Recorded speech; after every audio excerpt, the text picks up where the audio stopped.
MDH biryani masala సాంప్రదాయక బిర్యానీ యొక్క అసలైన రుచి.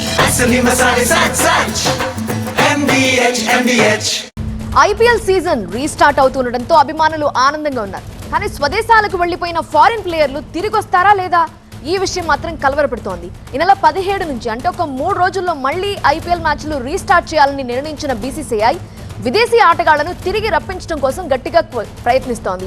ఆటగాళ్లను భారత్కు పంపేలా విదేశీ బోర్డులపై ఒత్తిడి పెంచుతోంది. IPL CEO హేమంగ్ స్వయంగా ఆస్ట్రేలియా, ఇంగ్లాండ్ క్రికెట్ బోర్డులతో మాట్లాడారు. పలు ఫ్రాంచైజీలు తమ ఆటగాళ్లతో వ్యక్తిగతంగా సంప్రదింపులు జరుపుతున్నాయి. అయితే ఆటగాళ్ల రాకపై నిర్ణయం తామేమీ తీసుకోలేమని, ఇది ఆటగాళ్ల వ్యక్తిగత నిర్ణయమే అని ఆసీస్ క్రికెట్ బోర్డు ఇప్పటికే స్పష్టం చేసింది. దీంతో IPLలో విదేశీ ఆటగాళ్లు ఆడటంపై సందిగ్ధత నెలకొంది.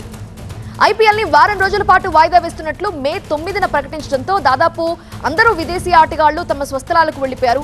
యుద్ధం కారణంగా టోర్నీ వాయిదా పడకుండా ఉంటే మే 25న జరిగే ఫైనల్ మ్యాచ్తో IPL ముగియాల్సింది. కానీ ఇప్పుడు కొత్త స్కెడ్యూల్ ప్రకారం జూన్ 3 వరకు టోర్నీ పొడిగించాల్సి వచ్చింది. అయితే విదేశీ ఆటగాళ్లంతా మే 25 ప్రకారమే సిద్ధమై లీగ్ కోసం తమ ప్రణాళికలు రూపొందించుకున్నారు. IPL తేదీల ప్రకారం తాము NOCలు జారీ చేశామని, దీనిపై మళ్లీ చర్చించిన తర్వాత తమ నిర్ణయం ప్రకటిస్తామని ఇంగ్లాండ్ క్రికెట్ బోర్డు స్పష్టం చేసింది. మరి రీస్టార్ట్ చేస్తున్నటువంటి IPL మ్యాచ్ల్లో విదేశీ ఆటగాళ్లు ఉంటారా లేదా అనేది సస్పెన్స్ గా నెలకొంది. మరిన్ని విషయాలు అందించడానికి మా ప్రతినిధి ప్రణీత లైవ్ లో జాయిన్ అవుతున్నారు. ప్రణీత, విదేశీ ఆటగాళ్లు ఒకవేళ వస్తే మంచిదే, రాలేదంటే ఎవరితో రీప్లేస్ చేస్తారు? అంత మజా ఉంటుందా? ఎవరితో రీప్లేస్ చేస్తే ఆట ఎలా ఉండబోతుంది? దీనికి సంబంధించిన చాలా క్వశ్చన్స్ ఉన్నాయి. అప్డేట్స్ ఏంటి? మెయిన్ ఇప్పుడు ఫారిన్ ప్లేయర్స్కి సంబంధించినటువంటి ఇంపాక్ట్ అంతా టేబుల్ టాపర్స్గా ఉన్నటువంటి 4 టీమ్స్ పైనే ప్రధానంగా పడింది. గుజరాత్, పంజాబ్, ముంబై, RCB ఈ 4 టీమ్స్లో ఉన్నటువంటి ఫారిన్ ప్లేయర్స్కి తమ నేషనల్ డ్యూటీస్ కారణంగా ఇప్పటికే చాలామంది ఫారిన్ ప్లేయర్స్ కూడా తమ దేశాలకు వెళ్ళిపోయారు. అయితే 4 దేశాలకు సంబంధించినటువంటి ప్రధాన ఆటగాళ్ళు ఈ 4 టీమ్స్లో కూడా ఉన్నారు.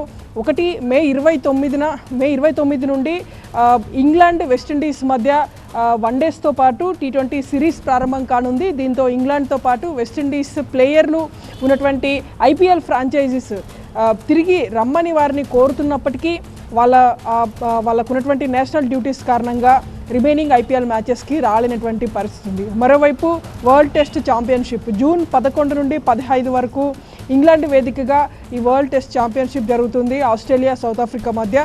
సో ఆస్ట్రేలియా, సౌత్ ఆఫ్రికాకి సంబంధించినటువంటి ప్లేయర్స్ దాదాపు 20 మందికి పైగా ఆటగాళ్ళు IPL ఆడుతున్నారు. సో 20 మంది కూడా ప్రధాన టీమ్స్, టేబుల్ టాప్ టీమ్స్గా ఉన్నటువంటి గుజరాత్, పంజాబ్, ముంబై, RCB ఈ 4 టీమ్స్లోనే ఉన్నారు. సో వీరందరికీ సంబంధించినటువంటి తిరిగి వచ్చేటువంటి అంశం పైన ఇంకా సందిగ్ధత కొనసాగుతూనే ఉంది. ఎందుకంటే ఇప్పటికే సౌత్ ఆఫ్రికన్ క్రికెట్ బోర్డుకి సంబంధించి వాళ్ళ ప్లేయర్స్ అందరినీ మే 26 వరకు తిరిగి సౌత్ ఆఫ్రికాకి రావాల్సిందిగా ఇప్పటికే వారికి ఒక డెడ్ లైన్ పెట్టింది. మొదట ఇచ్చేటువంటి NOC ప్రకారం, మొదట షెడ్యూల్ IPL ప్రకారం మే 25న IPL జరిగితే 25th మ్యాచ్ అయిపోతుంది కాబట్టి 26th లోపు తమ దేశానికి వచ్చేయాలని ముందుగా ఇచ్చేటువంటి NOC ఏదైతే ఉందో ఆ NOCలో ఎలాంటి చేంజ్ లేదు. ఆ NOC ప్రకారమే ప్లేయర్స్ తిరిగి వచ్చేయాల్సిందిగా సౌత్ ఆఫ్రికన్ క్రికెట్ బోర్డు కావచ్చు, ఇంగ్లాండ్ క్రికెట్ బోర్డు కావచ్చు చెప్తున్నటువంటి పరిస్థితి. సో ఈ అన్ని అంశాల నేపథ్యంలో ప్లేయర్స్ని వెనక్కి తీసుకొచ్చేందుకు ఒకవైపు BCCI ఆయా క్రికెట్ బోర్డుల దేశాలతో మాట్లాడుతుంది. మరోవైపు ఫ్రాంచైజీస్ కూడా ఆయా ప్లేయర్స్ని ఒప్పించేటువంటి ప్రయత్నాలు అయితే కొనసాగుతున్నాయి. ఇందులో ఎంతవరకు వీరు సక్సెస్ అవుతారనేటువంటిది కూడా చూడాల్సింది. ఇప్పుడు పచ్చ శనగలైనా, బొబ్బర్లైనా, తెల్ల శనగలైనా, నల్ల శనగలైనా అన్ని అమోఘంగా అవుతాయి.